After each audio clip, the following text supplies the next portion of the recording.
بھلا جب ہم مر گئے اور مٹی اور ہڈیاں ہو گئے تو کیا پھر اٹھائے جائیں گے؟ اور کیا ہمارے باپ دادا بھی جو پہلے ہو گزرے ہیں؟ کہہ دو کہ ہاں، اور تم لوگ ذلیل ہوگے۔ بس وہ تو ایک زور کی آواز ہوگی اور یہ اسی وقت دیکھنے لگیں گے اور کہیں گے ہائے کم بختی ہماری، یہی جزا کا دن ہے۔ کہا جائے گا کہ ہاں، وہی فیصلے کا دن جس کو تم جھوٹ سمجھتے تھے۔ فرشتوں کو حکم ہوگا جو لوگ ظلم کرتے تھے ان کو اور ان کے ہم جنسوں کو اور جن کو وہ پوجا کرتے تھے سب کو جمع کر لو، یعنی جن کو اللہ کے سوا پوجا کرتے تھے، پھر ان کو جہنم کے رستے پر چلا دو اور ان کو ٹھہرائے رکھو کہ ان سے کچھ پوچھنا ہے۔ تم کو کیا ہوا کہ ایک دوسرے کی مدد نہیں کرتے؟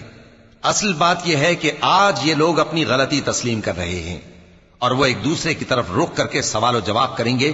پیروکار اپنے پیشواؤں سے کہیں گے کہ تم ہی ہمارے پاس دائیں طرف سے آتے تھے۔ وہ کہیں گے نہیں، بلکہ تم ہی ایمان لانے والے نہ تھے اور ہمارا تم پر کچھ زور نہ تھا، بلکہ تم ہی سرکش لوگ تھے۔ سو ہمارے بارے میں ہمارے پروردگار کی بات پوری ہو گئی کہ اب ہم عذاب کے مزے چکھیں گے۔